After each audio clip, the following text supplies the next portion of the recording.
حضرت عمر فاروق رضی اللہ تعالیٰ عنہ کے دور میں مؤلفۃ القلوب کا مطلب کیا ہوتا ہے کہ اگر آپ کسی غیر مسلم شخص سے امید رکھتے ہیں کہ وہ اسلام قبول کر لے گا آپ کے حسن اخلاق سے متاثر ہو کر اگر آپ اس کی مدد کرو گے تو یہ ان کو زکوٰۃ دینا ابتدائی اسلام میں جائز تھا. حضور علیہ الصلوۃ والسلام نے بھی انہیں زکوٰۃ دی.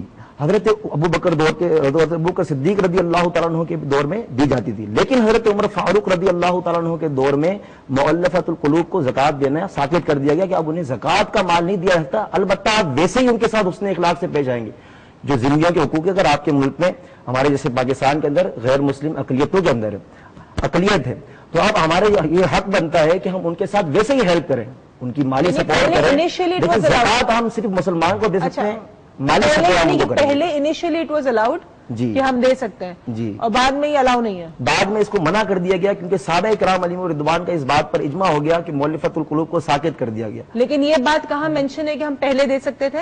یہ قرآن مجید کی آیت سے ثابت ہے, بعد میں چینج ہو گیا. بعد میں صحابہ کرام علیہم رضوان کا اجماع ہو گیا کیونکہ صحابہ کرام علیہم رضوان وہ ہیں کہ حضور علیہ الصلوۃ والسلام نے فرمایا اصحابی کالنجوم فأیہم اقتدیتم اہتدیتم, میرے صحابہ ستاروں کی مانند ہیں, اگر تم ان میں جس کی بھی پیروی کرو گے ہدایت پا جاؤ گے.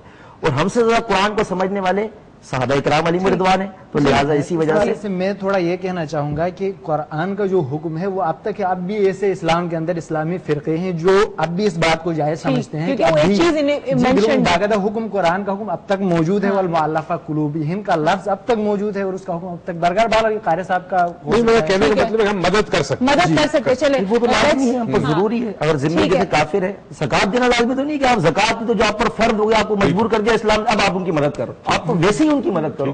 ٹھیک ہے, یعنی کہ ایک چیز انیشلی آپ کو الاؤڈ تھی اینڈ دین چلے اس بات کو لیٹس ریپ اٹ اپ. اچھا جی, اگر میں آپ سے پوچھ رہی ہوں کہ اگر مجھے فار ایگزامپل ابھی ہم اسٹیٹ آف مائنڈ کی بات کر رہے تھے تو ہمارے پاس ٹائم بھی کم رہ گیا ہے, کچھ زیادہ ٹائم نہیں تو ہم چیز کو تھوڑا ریپ اپ کریں گے, لیکن میں اپنی بات کروں گی کہ اگر جی سر میں آپ سے لے لیتی ہوں.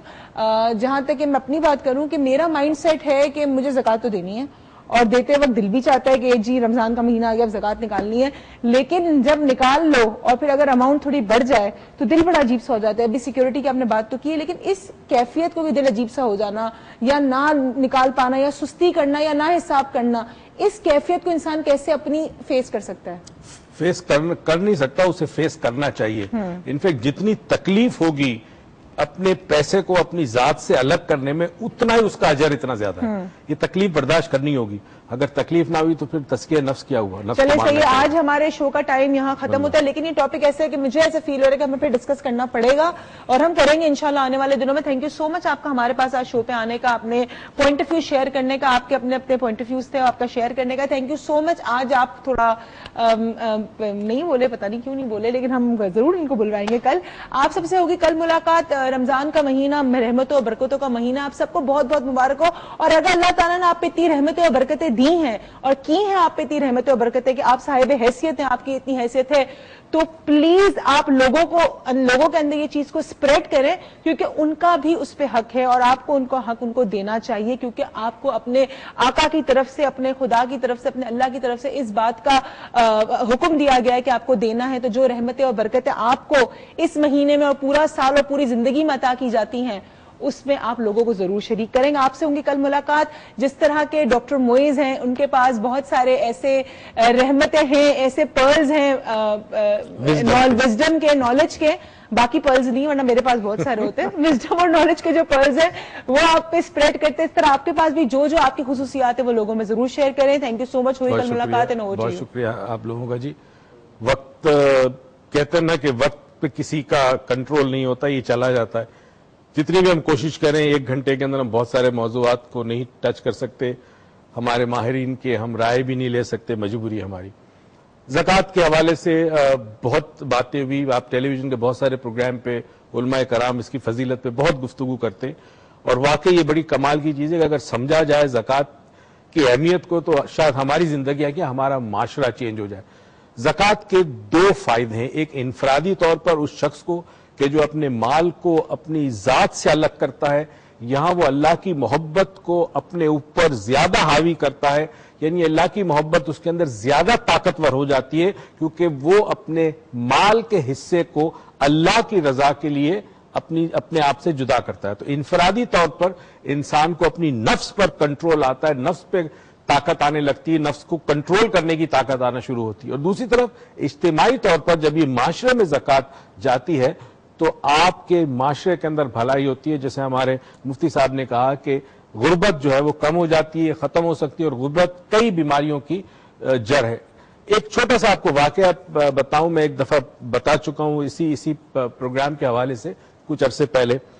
علی ابن ابی طالب کے پاس ایک شخص آیا, اس نے کہا کہ میں ایک جگہ جا رہا ہوں اور اگر راستے میں کوئی قصبہ, کوئی گاؤں ملے اور مجھے یہ معلوم کرنا ہو کہ اس گاؤں مسلمانوں کا ہے یا غیر مسلم کا, تو کیسے پتہ چلے گا؟ کیا وہاں پہ مسجد ہوگی؟ کیا وہاں پہ لوگوں کے حلیے سے پتہ چلے گا کہ وہ مسلمان ہیں؟ تو علی ابن ابی طالب نے اس سے کہا کہ جس گاؤں میں یا جس قصبے میں تم جاؤ جہاں تمہیں زکوٰۃ دینے والا ملے, لینے والا نہ ملے, وہ ایک مسلمانوں کا گاؤں ہوگا یا مسلمانوں کا قصبہ ہوگا. ناظرین, بتانا صرف یہ تھا کہ اسلام جو ہے وہ انسان کی ذاتی زندگی سے اجتماعی زندگی تک تمام امور جو انسان کے اندر ہے, جس میں اس کا جسم ہے, اس کی روح ہے, اس کی جان ہے, اس کا اخلاق ہے, اس کا کردار ہے, اس کا ذہن ہے, اس کا دماغ ہے, اس کا عقیدہ ہے, اس کی سوچ ہے, اس کے اوپینینز ہے, اس کے ویوز ہے, اس کی نفرت ہے, اس کی چاہت ہے, اس کی محبت ہے, اس کے پیار, تمام چیزوں کو بڑے ایزیلی ایکسپلین کرتا ہے. اسی لیے دین فطرت ہے. ہم نے 2-3 پروگرام پہلے ایک بات کی تھی فطرت کے حوالے سے کہ فطرت کو سمجھنا بڑا ضروری ہے. اگر کسی چیز کی فطرت آپ کو پتہ چل جائے تو آپ اس چیز سے فائدہ اٹھا سکتے ہیں, اس کی فطرت کے مطابق اس چیز سے کام لے سکتے ہیں. انسان کی فطرت میں یہ چیز شامل ہے. جو اصل انسان کی فطرت ہے وہ ہے کہ وہ محبت ہے اس کی فطرت میں, اور دوسری چیز اس کی فطرت میں شامل ہے کہ وہ کسی انسان کو کسی تکلیف میں دیکھے تو اس کی مدد کرے. اللہ نے فطرت میں ودیت کی. اللہ مجھے, آپ کو, ہم سب کو اس ماہ رمضان میں بہت ساری برکتوں سے نوازے. پروردگار ہماری زندگی میں آسانیاں پیدا کرے, ہمیں خوشیاں دے, توفیق دے کہ خوشیاں ہم دوسروں میں بانٹے. پاکستان پائندہ باد.